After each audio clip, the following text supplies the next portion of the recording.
Isaiah Lloyd Thomas III. Now, LeBron James has a glamour party with his crew. Who's his crew? Another of LeBron. And then his brother. These three get together because I always call them the three LeBrons: Patrick Mahomes, Kelce, and LeBron himself. They're all clones of him. All these are different variations of clones of LeBron James. That's all they are.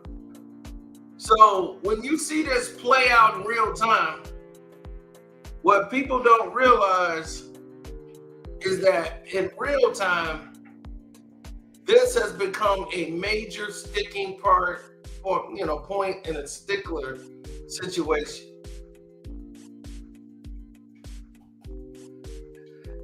Now, as we listen to some of this,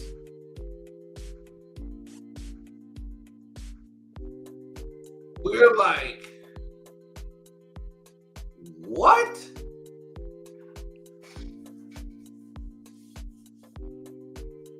This thing is bizarre. I've never seen so much praising of one person praising themselves so much. Like, they love themselves that much. Nobody, I've not seen this type of behavior in a long time. Now, LeBron James starts this show off. We could have did better in order for us to get that first one. And then you're able to prevail. That first one is so special, so dear.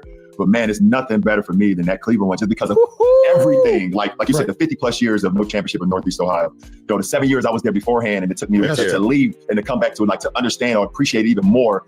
Being down 3-1 with the greatest team, 73-9 Warriors with Steph and Clay and Draymond, and and coming back and winning that game and winning that series for the city of Cleveland for Northeast Ohio. That's why you saw the emotion of Cleveland. Right now, yeah, baby, this is for you. You saw me crying on the court. It was like it all just like that one. 2016. I'll become an old man someday. We will all become old men. I know we got great beards. They're going to be all gray at some point. Coming in on the sides. Yeah. That year, that's one year I would never forget. 2016. It was an unbelievable time. I came back and went to the parade, man. It was absolutely epic, dog. I appreciate you again for doing it. I know I told you a million times, man. It's the greatest parade, man. Absolutely. For Cleveland one time, baby. Cleveland would be the only sports town to win a series 3-1, and then baseball, they came back next series. Lose 3-1. We could have been on top of the world forever, man. We could have been on top of the world forever, but it's all good. Cleveland, by the way, the Cavs look amazing right now as well. They got another opportunity. We are rolling. Yeah, I hope they keep it going. They got an opportunity. LeBron is wearing a hat saying he's an Ohio native and promoting the Cleveland Cavaliers when he played for the Los Angeles Lakers. If the NBA makes a Cleveland Cavaliers versus Lakers NBA final, we need to shut this shit off. That's all I'm going to say. Because I don't want to see that. Now, knowing that and moving right along, we're seeing scenarios of LeBron James and his own vanity, right? LeBron's own vanity of glazing himself. He can't help himself. Not only is he sitting here glazing his own accomplishments, right? We need to do something special. So, I'm glad I was able to put on first, set the trend, and hopefully we keep it going. Cavs? There you go, baby. Well, now that we're in the NBA, you've went viral a couple of weeks ago, I guess now. Who owns Christmas? According to you, I love the NFL, but Christmas is the NBA. Well, listen, we are sneaking in on that territory. Listen. I saw the fucking numbers after the fact. You guys kicked our ass, all right? Okay. From a viewership standpoint, y'all kicked our ass. You had, the games weren't as great as they should have been. They should, yeah. When you have fucking Beyonce come out there, Mahomes and Travis, you guys go there and kick Pittsburgh's ass, and Beyonce comes out there. But I had, when you go out there, you got your little brother and he may get beat up one time. You're like, hey, we didn't lose that fight. We stand here. We didn't lose. That's how I felt. I had to stand up. I had to stand up for the NBA. Why come LeBron lose his deep voice when he get around white folks? All of a sudden, his deep voice is gone. He sounds like one of the white boys, don't he? I had to do that because I had to defend the NBA. Notice this chump has not went on Draymond Green's podcast yet. But he's Clutch Sports. I haven't seen you go on none of the brothers' podcasts.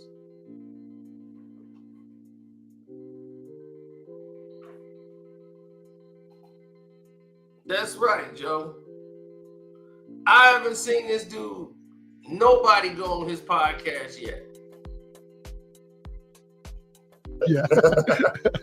You've had a couple of huge milestones recently. Recently passed Kareem Abdul-Jabbar for most points in your career. It's crazy stuff. And obviously you and Bryant became the first father-son duo ever to play in the game. I mean, what career achievement means the most to you? Besides the titles, we already talked about titles. Yeah. Like this type of stuff, like which one is the biggest deal to you? I think besides the titles, obviously the titles rank right up there. There's something that when you get into it, that's all you play for. When you're able to get with a franchise and y'all all believe in the same thing, it's like special, man. Yeah, we are competing for championships every year without a question. And when you're able to accomplish that, it's like that's exactly what the hard work and dedication for. Yeah. But for me, obviously when it comes to the titles, that's one separate thing. But to be able to be in this league and play in this league and also being able to do what I've ever been able to do, like to work with your son. That's so I've heard crazy. it from a lot of people, and like not only sports, but I've heard it in business and walks of life, and that's the greatest thing you could ever have. And to see him every day, grinding and going through the process of trying to become who he wants to become, while I am, sitting there and just watching him and doing the things that he wants to do and being able to just take it all in. It helps me get some of the minutes and hours and years back that I did not have with him because I was playing so much and on the road. Sure. Again, glazing, playing with Bronny. He's not on the court. You're not playing with Bronny. He's not on the court. He's sitting in there. He's basically the ball boy right now. You mean you're playing on a team where you're playing? He's sitting there watching you play. If y'all getting blown out enough, he can get in the game. That's how that works.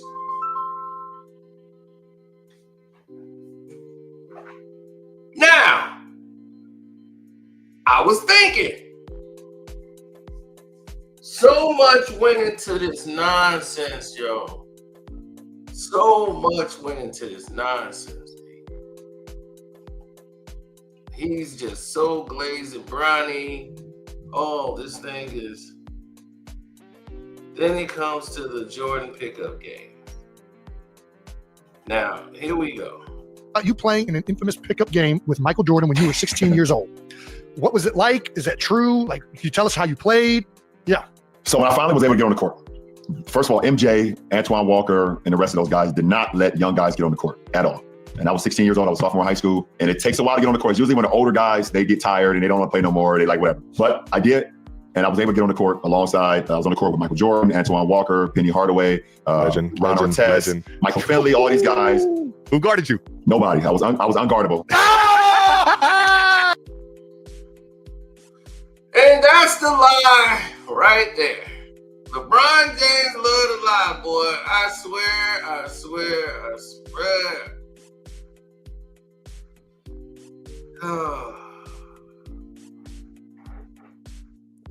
Why do they do this? Why do they make me have to do this? Oh my goodness. LeBron James was not one player that was going to get in the game. He was somebody that they weren't even looking at to even touch the court. So the fact of him getting in the game, it wasn't making a lot of sense for the people involved. They were saying to themselves, like, what is going on here? For real. A lot of people were stunned and shocked when, they're like, I don't get it. What is happening with this LeBron James? He was 16 years old.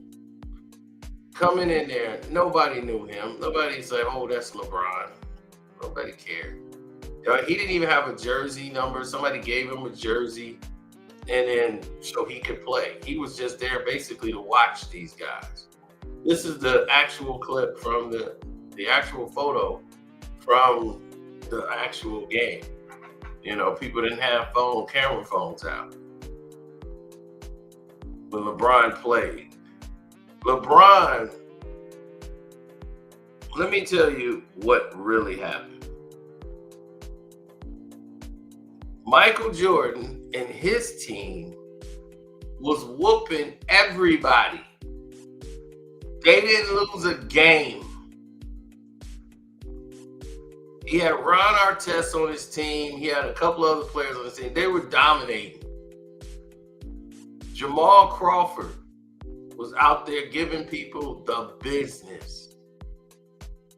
So they didn't care.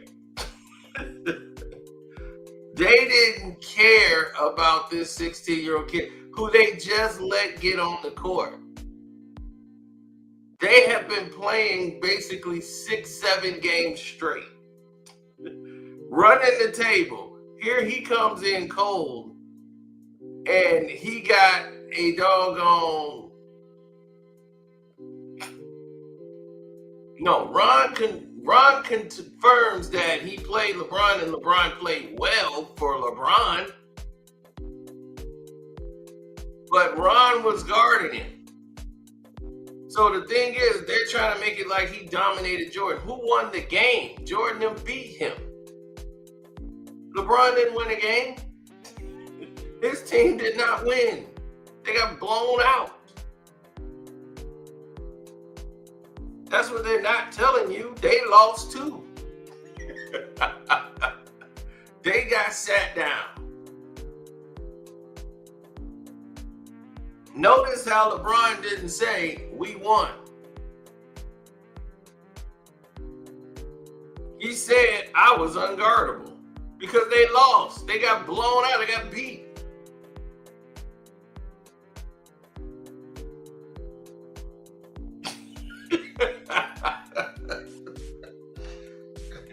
All right. So I had to clear this up because a lot of people are confused about what actually happened. Jamal Crawford was incredible as usual.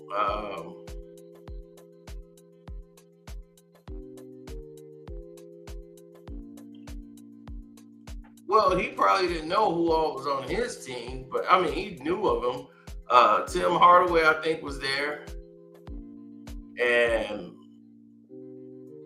damn. Singles line. Oh, that's the truth. LeBron lost. After Mike and them played 6-7 games in a row, LeBron James came in there. They let him get in the court because they was begging. Like, hey, we got to get this guy on the court. He gets on the court with Michael Jordan, and he's scared. Mike picked him up in transition. He was coming down. Mike was staying back. And here comes LeBron, a 15-year-old kid, comes up into his lane. Mike slows him down. He pulls it back. Right. Unguardable. He got a transition layup. He didn't even dunk the ball. He got a layup in transition. He did a reverse layup. LeBron James scored like maybe 8 points. Maybe 8. He got a layup. He did not hit a jump shot at all. He only took like 3 shots in the game. How was he unguardable? When Michael Jordan picked him up, you know what he did? He passed the ball. He never took a shot on Michael Jordan. Not one shot did he attempt on Michael Jordan.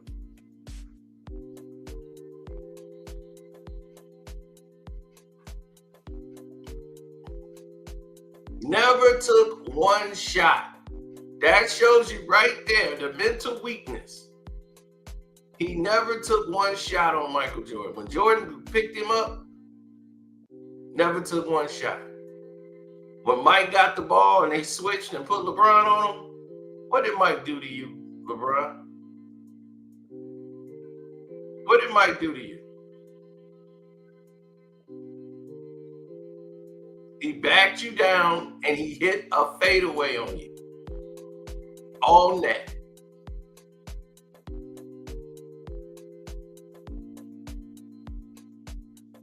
Mike was playing on automatic pilot and had more points than you, LeBron. So why are we doing that? Why are you doing this? You know why they don't mention this infamous game? Because you lost. You just was, for a 16-year-old kid, you didn't do bad. On the fast breaks, you giving it up to the guys. You was running the break and transition, pick up game style, get the ball and take off. So to say you're unguardable wasn't true, because whenever they played defense on you and trapped you, or they didn't even have to do that, they just had to get up on you. You was giving the ball up. You were 16. You did what a 16-year-old kid, and that's what they say, hey man, you did good, kid. You know, you did good. He did. For a 16-year-old kid, he did good playing with these guys. But they weren't trying to shut him down. He was he's a 16-year-old kid. He's a nobody. What they trying to dominate him for? Mike wasn't trying to stop LeBron. Believe me, if Mike and them wanted to humiliate this kid, they could have. They could have humiliated LeBron James if they wanted to. That was not the play. The plan wasn't trying to embarrass LeBron James, because they clearly could have. He had no impact on the game whatsoever. They lost. Ron Artest, and when people keep playing, is a clip of Ron Artest talking about LeBron James playing, but they're getting the text of it wrong. What he was talking about is LeBron's rookie season playing against Ron Artest. That's what Ron was talking about. He got the best of me when I played him as a rookie, but he mentioned that he played him at 16 years of age. So they're confusing the one of two stories. LeBron never scored one basket on Michael Jordan in his career. In a pickup game or any game, he never scored on Michael Jordan.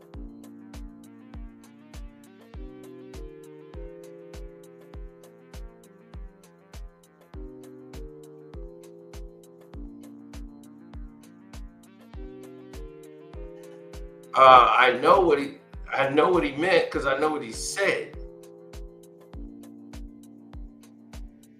You know, that's what I'm saying. I know what he said. Let's go.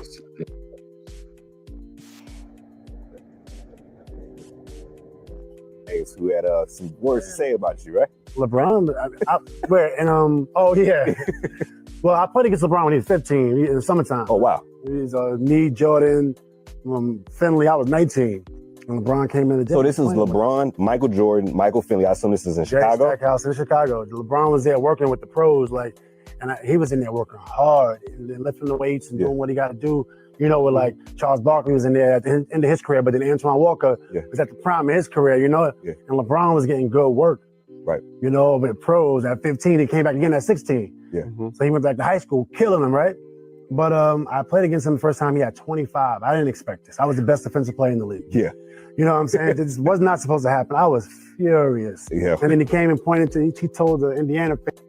Now, as you can see, he didn't say he was killing them. He talking about he went back to high school and was killing those guys in high school because of the work he got when he was playing there with them. Hitting the weights, working out. So when he went to high school, he was killing those guys. He didn't say he was LeBron James is killing us. But he's talking about when he played him as a rookie, LeBron James is killing him. They're mixing two stories into one. So if you don't listen with comprehension, you'll be lost. Fans, Oh God, look, the skill Arenas. this is your defensive player of the year. I was Yo, you was kind of stunned, right? You was like, you look upset. Yeah. I was mad. Yeah, it's okay. But it was okay. Yeah. You know what I'm saying? But we had some awards like LeBron. He got the best. He's one of the few players that actually, at my position to get the best of me. Yeah. But he definitely got the best of me in my career. Yeah. I had some really good games. I had a game. But that's because he takes you out of your element. But I had a game where I held him to no assists, and it was like, oh, nice. Yeah, it was pretty cool because that was his main thing. You know, he had 19 points. No, I remember a couple of good games that I had against LeBron. I was pretty happy about that. See, that's He made. So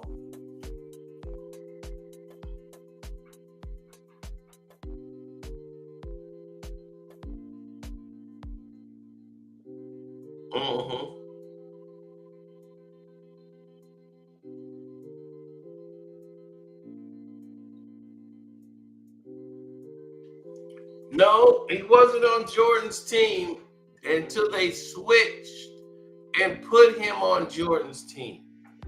He didn't start off on Michael's team. Michael's team beat him. He started off, Ron Artest was on Mike's team. Then they switched and they put LeBron on Jordan's team.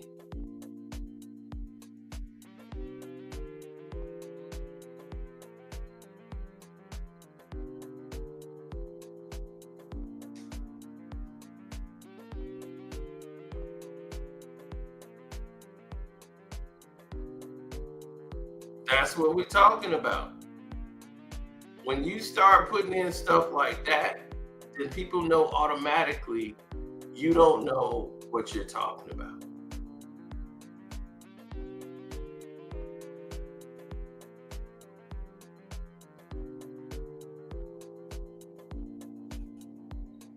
He said several times LeBron was killing them in the summertime at MJ's gym.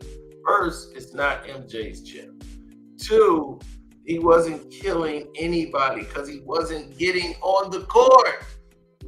They weren't playing. LeBron just told you, young guys couldn't get on the court. Young guys couldn't get on the court. We had to wait till they get ready to leave the court for us to get on the court and play. So when Mike and them was there, Mike and them was winning all the games. And they was playing against other pros in the league. You just got to sit there and watch and take it all in. So the fact that he got a chance to get out there and run with the guys was great for him. But he wasn't dominating nobody on that court. Trust me, you would have heard about it. If LeBron James dominated with Michael Jordan and all that, you would have heard about it. It would have been everywhere. You wouldn't have been hearing about it yesterday.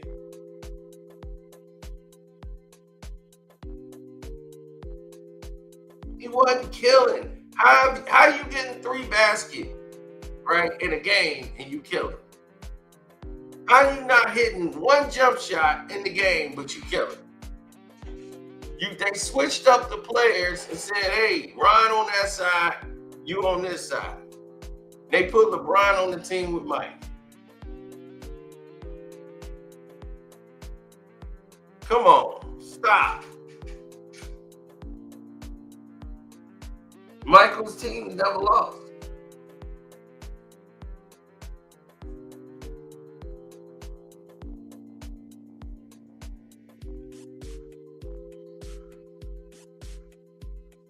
Dude was 15, 16. Nobody cared about him.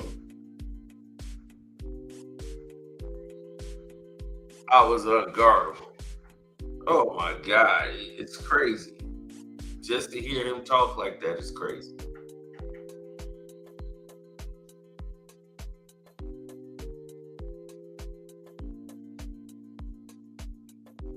They love glazing, and LeBron loves to hear himself talk so much that the lies that he tells, they were so enthused to hear it.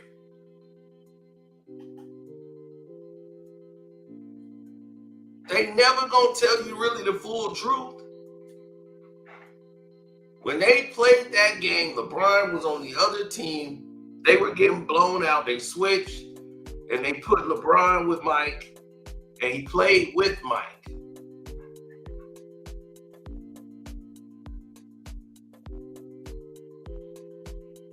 Because other than that, he wouldn't have played with Mike.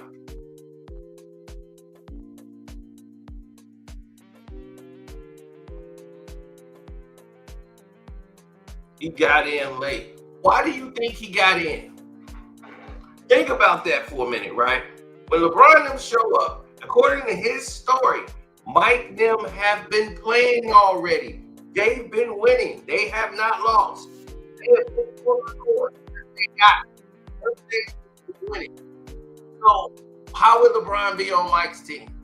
LeBron ain't there yet. They were already playing. When LeBron shows up, ain't nobody like, oh, it's the king. He's a nobody. He's 15, 16 years old. So why would he be on Michael Jordan's team? Just out the blue. Don't make sense. They already have a team. They're winning. So he started on another team. They switched Ron Artest and LeBron. Ron Artest went on the other side. LeBron came on Mike's team when they was running out there running the plays. They switched it up and put him on the down sideline. Y'all gotta defend Michael Jordan.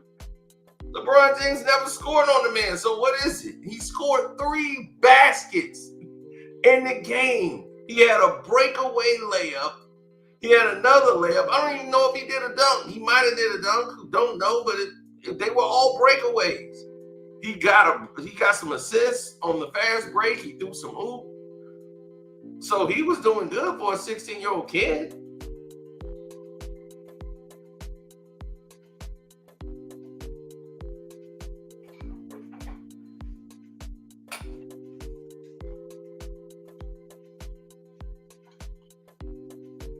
But we all know that here in the city. We know about the game. Everybody that talked about this game, talked about that. Yeah, that's the only time they play. That sucks.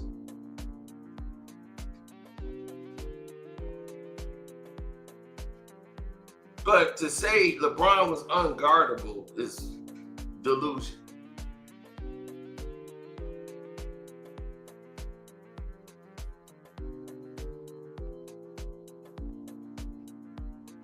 I know, I tried to. A lot of them are very annoying.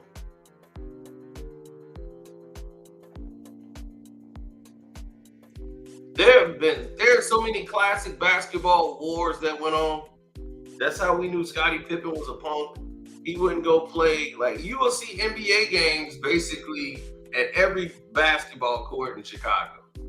Chicago was the place. Tim Hardaway had his gym over there in Argyle Gardens. They played way too physical. Scottie Pippen was scared to play with them over there.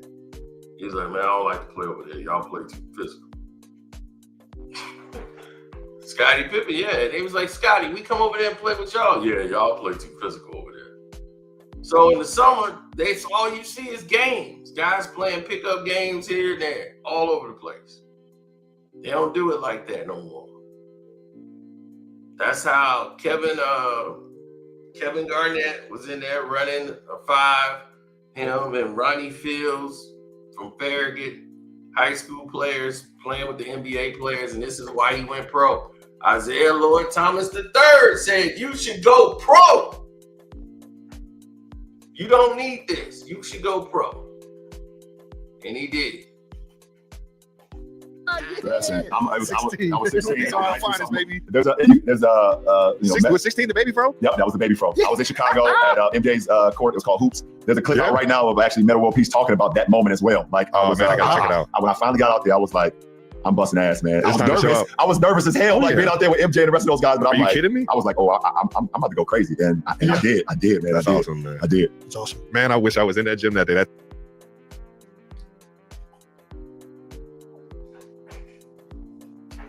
Hoops is like our home. That used to be like everybody's home.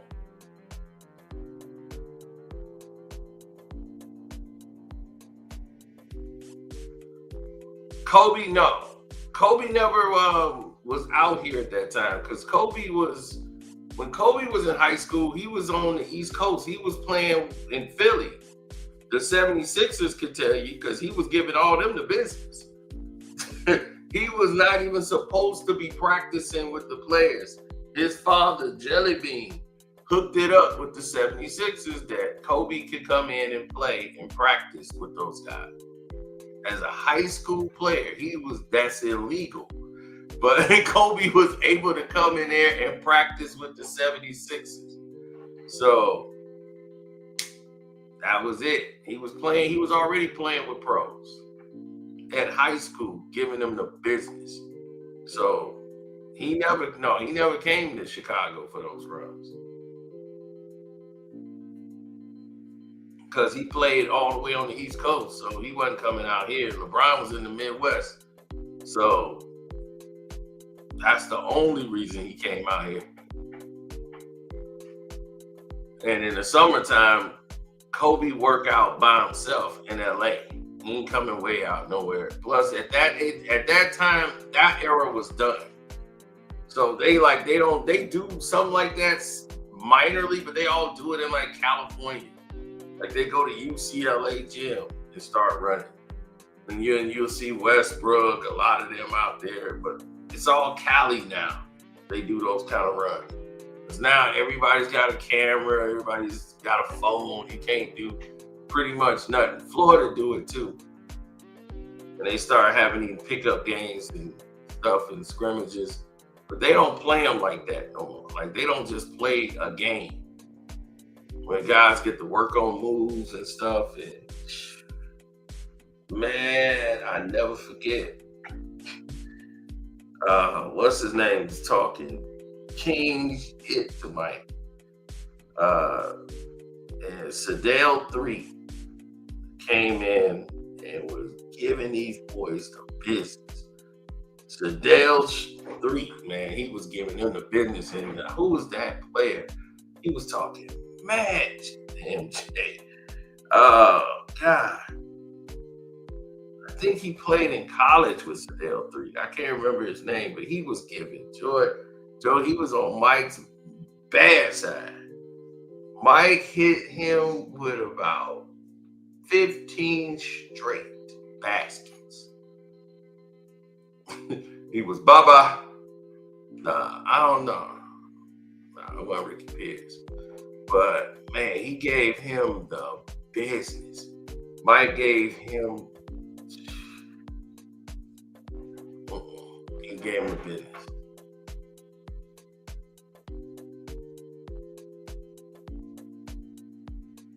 We don't believe trolls in the chat. We could tell a troll in the chat a mile away. No, that's how Mike used to do it. Mike used to play against these guys and fill them out. Like Kobe, like he played against Reggie Miller because they out in LA.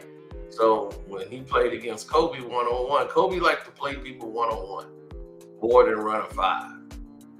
Like he used to beat up on, like punish Tyronn Lue. Tyronn Lue used to beat dudes in one-on-one. Like he used to be a good one-on-one basketball player.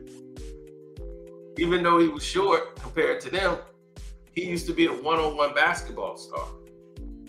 Kobe took that away from him immediately. Then he kept beating on him in practice. Even his brother was like, man, I want to stick this dude in his face. I don't even like him. He's like, dog, you ain't hitting him. Stop. Like, don't even say that. But he didn't like Kobe. And, you know, they would be talking to Kobe and everything else, man. And John Sally told y'all he was on the plane with Kobe, and he was with the Lakers, and Kobe got his earphones on, and he just sitting back, and then Shaq and what's his name, they in there making fun and laughing at Kobe and joking on him, saying all kind of stuff, and Kobe's not even making he on the plane. And Sally was like, "You don't hear what they like? You hear what they saying about you? Like, why are they doing this?" And he was like, "They think I'm listening to music, but I hear everything they say." He was like, "I don't care. They ain't my friends." He's like, I don't care what they say, they ain't my friend. And he leans back and like, at the end of the year, Tyronn Lue was gone. Tyronn Lue was gone. So, yeah, Lue was gone. I think he was gone right after that finals when he played against AI, and they sat Derek Fisher down because AI was killing him. So they brought in Tyronn Lue, who's a hack, and they just hacking up AI for the rest of the series. But he got him stepped over.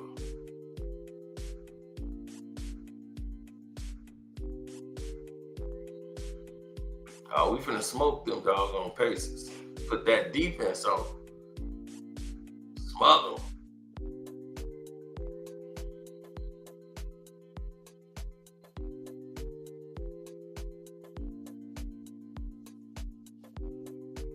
Mm-hmm. Oh yeah, Kobe gave it to Isaiah Ryder. J.R. Ryder, AR, Isaiah Ryder, East Bay Funk. Yeah, man, he got the business. Kobe got to get to him. But in Isaiah Ryder's defense, dude was coming in off the off season. He ain't been working out. He was fat.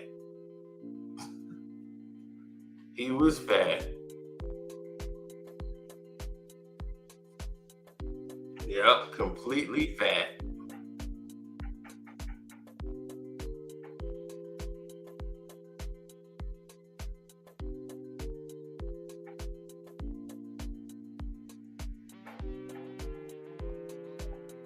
Yeah.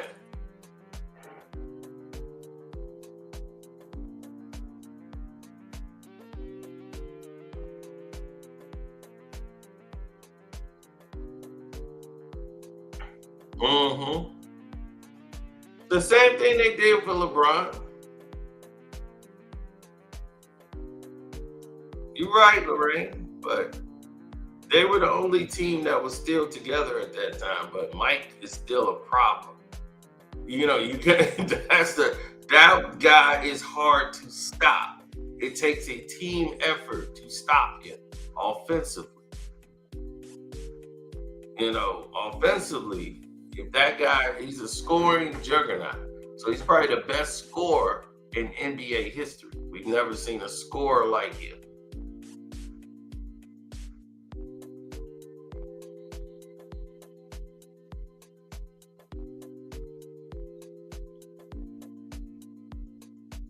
Yeah, East Bay Funk, man, he just, outside of the court, I mean, the basketball court, life messed him up.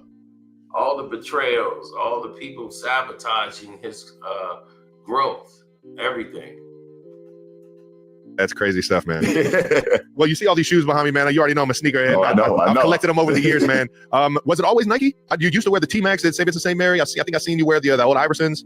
Was it always Nike? Trav, no, it was not. It was not always Nike. It was Nike when I was a young kid, when I was a young lad. Obviously, you know, I've been in love with Michael Jordan my whole life. So, come on now. You know, I saw him, Penny Hardaway, you know, Ken Griffey Jr., Bo Jackson. Yeah. I watched all these unbelievable sports figures. So as a kid growing up, it was Nike. Once I got into the AAU program, started playing basketball, Adidas took us over, you know, and it became Adidas. It was Adidas like from 7th, 8th grade to pretty much my junior, senior year. They sponsored us every year. We played in all the Adidas tournaments, big time tournament in Vegas and all over the United States of America. So it was Adidas. And then my senior year, the process began. The recruitments, the Nikes came in, and Adidas was still there. Reebok came in, and won.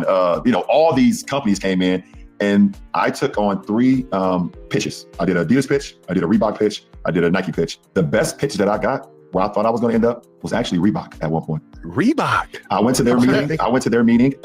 And I sat down across from their CEO and the guys that was running basketball. At the time, I don't know if you guys remember this, but Reebok had the NFL as well. Yes, Yeah, that's what it was when I first got into the league. Yeah, they had the NFL as well. So they knew my love. They knew my love for football as well. So they had all the NFL jerseys, all the Pro Bowl looking jerseys that was going to be the next year. And I'm sitting across from the table. I'm a senior in high school. I'm going back to class the next day. They flew me in. I'm going back to St. Mary the next day, my senior year. And the guy slides over a check to me at the end of the table. It's me and my mom and Maverick Carter at the end of the table. And he says, if you don't go talk to any other companies, this is yours. And I looked at it. I look at it. $10 million fucking dollars. Oh!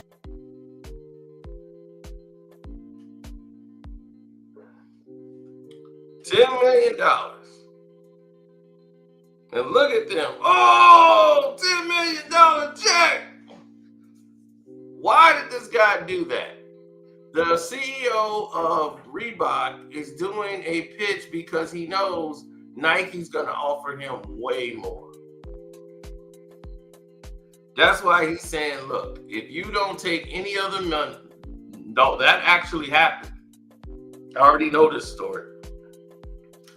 He says, if you don't take another meeting, this $10 million check is yours today. But this is expiring after tonight. This is over. This whole deal, anything. So LeBron them had like prior to the end of that day to accept that deal. So you're giving a kid who's never had $1 million in his life a check for $10 million. And he's got Reebok, he's got everything. So he hadn't even met with Nike yet. That's what they said. Before you even go meet with Nike, we got this on the table. So they like, this is money in hand. We got this. How do we know Nike finna give us more? Oh, 10 million. Just right there, as an 18-year-old, I was still stealing change out of my dad's fucking piggy bank. Holy Trying to get some cow. candy I was and a high shit. school senior, man. They gave me a check for $10 million if I promised not to go see anybody else. I told them I need a break. They stepped out. I need to fucking I can't believe it. I can't believe that, right? I sat there. I need a timeout. My mom looked at it. Me and my mom were living in an apartment and, Section 8 housing in Akron. I'm going back. I don't have shit, whatever. And my mom looked at me. She said, son, trust your gut. If they're offering you this, then who knows what the other companies may offer you. Mhm. Okay, Mom. Yeah, Ma. She's composed. Yeah, she's super composed. She's like, we ain't got shit already. So it's not like, it changes our life at this moment. Yes, maybe in the future, but I want you to trust your gut and do what you think is right. That's awesome advice, man. So they came back in. Boop. I said, thank you. I would definitely like to continue our conversation, but I would be remiss if I did not take those other pitches from the other companies. I may have cried on the way home because I had to leave it to me. You're questioning, man, I hope I just made the right decision. I was like, I could have bought the building that me and my mom was living in with that goddamn Man, money. what? Easily. Now, he ended up signing a 7-year, $100 million deal, right, with Nike. Let's see what deal he took. Let's see the deal he took.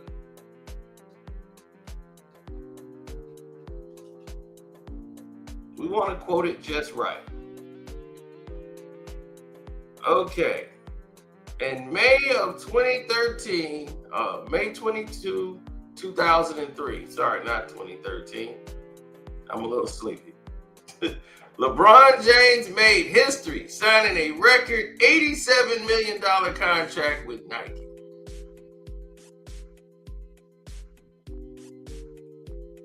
Okay, so there it is. It was $87 million contract, right?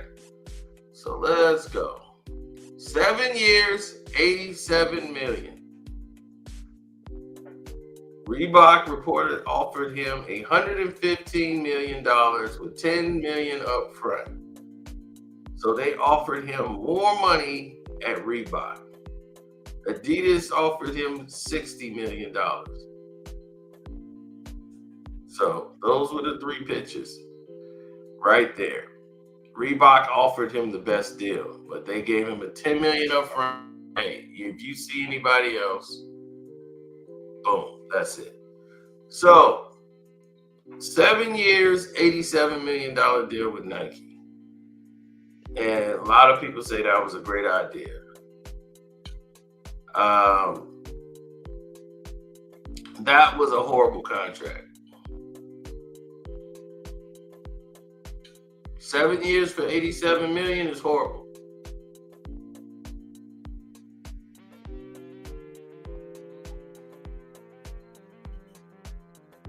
That's a bad deal.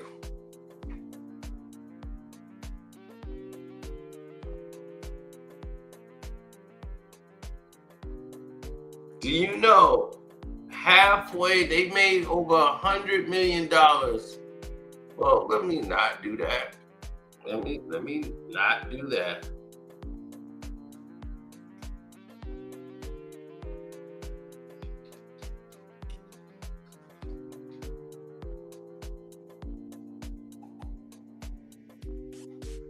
We will find out the actual number. The LeBron Air Zoom 1s, which actually didn't look bad, right? Those were the shoes, the Air Zoom 1s.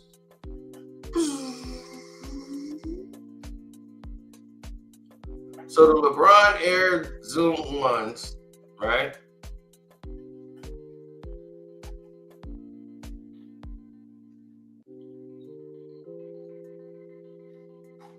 Then he came with these. They got uglier and uglier. Gosh, they designed them to LeBron's foot.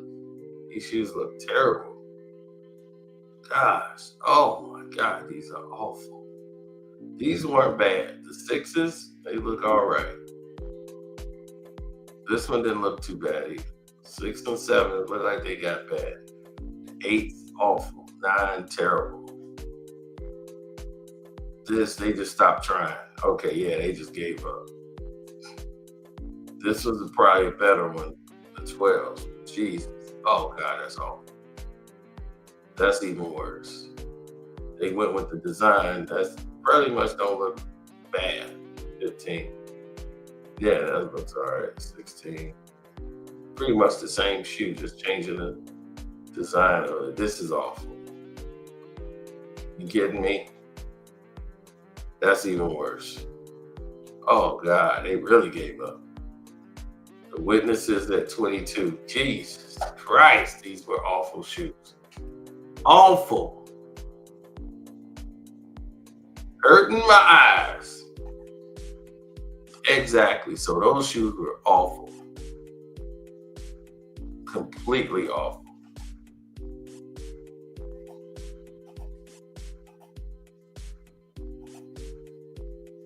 Now, what is the blowback for this? Like, what is the, like,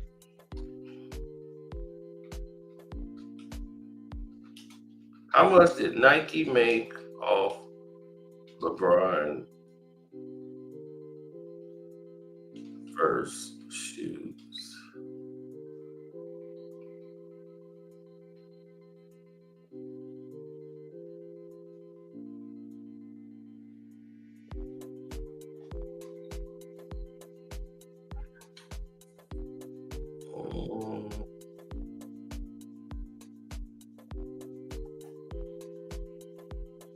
Okay, there it is.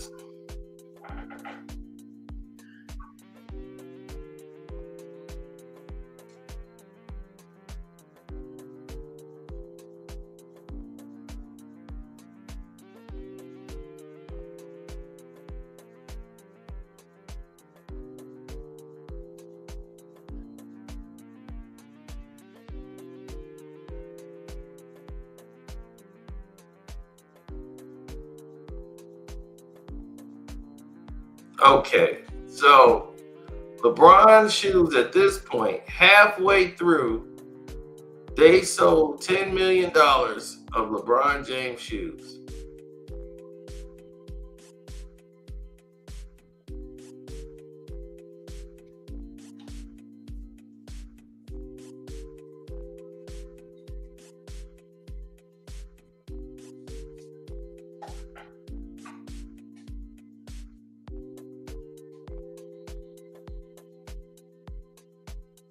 So all of these were pre-sales.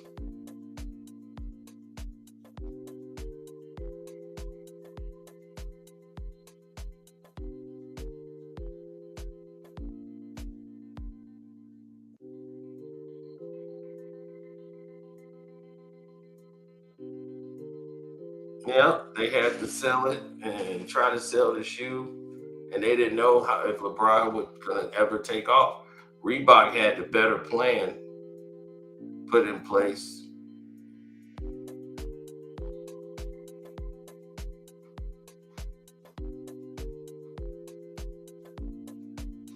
But they said at the end of the first year, they've already did about 100 million in sales completely from LeBron James shoe. So LeBron James shoe is doing 100 million in the first year. So now all the money they pay you, they're paying you over 7 years, which was 87 million in 7 years. You could wipe that out. I would have never signed for 7 years. That's crazy.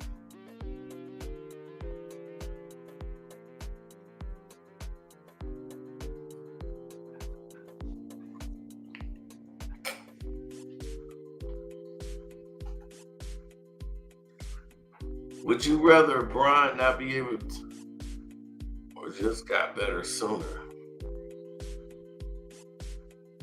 It didn't matter. Because it's not like, where was he going to get better at? Because he's not the type that's going to listen to a coach. So he might as well just send him to the league. But getting better requires on you working on your game.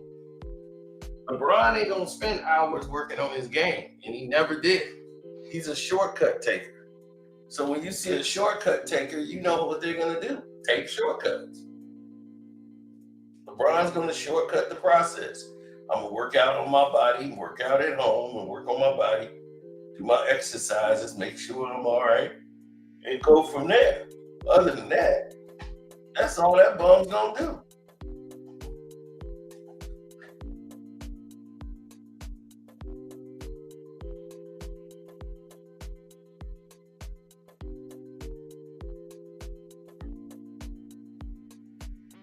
You're going to want an agent. Trust me. Yeah. They sent over the first offer, and I was like, all right, where do we sign? They're like, no. We can get it. We can go high. Oh, man. That's funny as shit. Yeah, that first time you get a check like that thrown in front of you, sure. You never forget. You never seen that many zeros in your life. Never. Yes. Man, that's too funny. You seen this tweet from 2015? LeBron is 30. This fuckery will go on for much longer. Thank God. By the way, yes, I saw that tweet throughout all of my 30s. All my 30s, and I laughed at it so hard. You put it up in the locker, you just put it right there, like. And you know what? That was funny. When I turned 40, the same fucking guy said LeBron turned 40. This fucking won't go on much longer. That's fucking gold. So good, so good. Look at that. That's so good. Oh my goodness. He's gonna be real upset when I turn 50. No doubt. No doubt. That shit was fucking classic. Oh God, LeBron at 50. What would that be like? Dealing with him. About this before. How did you do this? From the expectations that were on your feet. Trav, you touched on this. Like, I just never seen anybody, and I don't know that I ever will, handle every step of the way with such just like class and grace. Like, I don't know.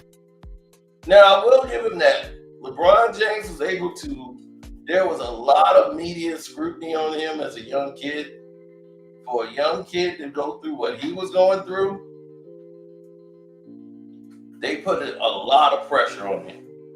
Like, the NBA was dumping like the entire league on his back as a rookie. Literally doing it. It was more promotion in LeBron James than it was in the Los Angeles Lakers. And they were the NBA champions with Kobe and Shaq. So let that sink in. The NBA champions are not even getting the promotion or the push as they should.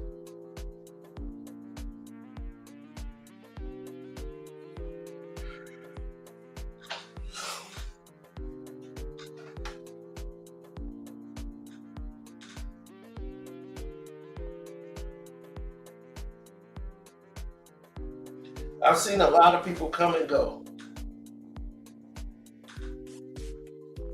that play basketball. A lot of players never got a chance to show how good they actually are. And then you see them in a pickup game and they can't miss a shot. And you're like, wow, dude, you don't miss. I didn't know you could shoot like this. Like what's going on? Guys like, hey, yeah, I had to go overseas and get my money. And he went overseas and started playing ball. And I think he played for Portland. And once his time in Portland was up, he was in the G League for a minute, and he went to play ball overseas and started hooping. And then they playing pickup games, and they be killing because you got to play a role.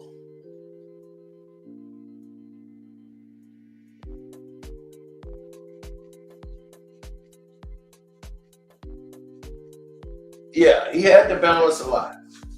And to be able to handle it, and it was like he was born for the camera.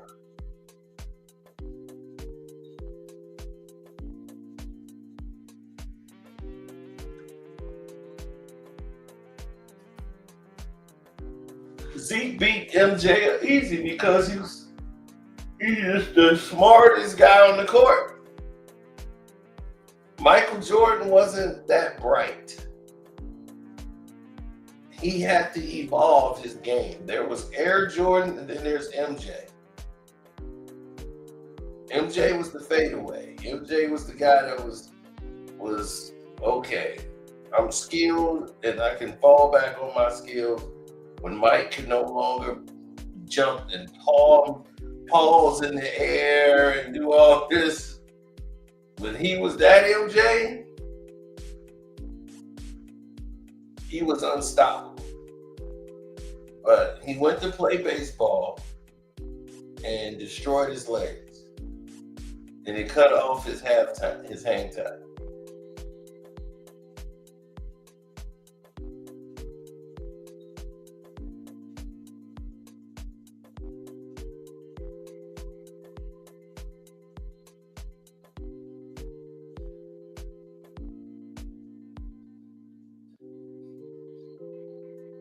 Yeah, because they trained him for baseball, so they had to get Michael Jordan's legs prepared for baseball. So he had baseball legs.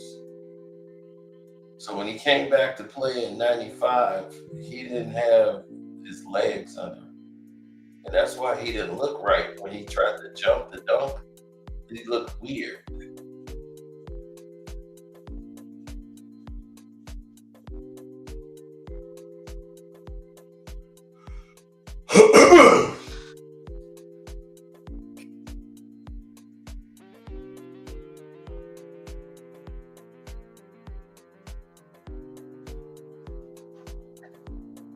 So yeah, I'm gonna leave, come back, and we'll talk later. Vanessa Bryant video should be coming up pretty soon. I'm out.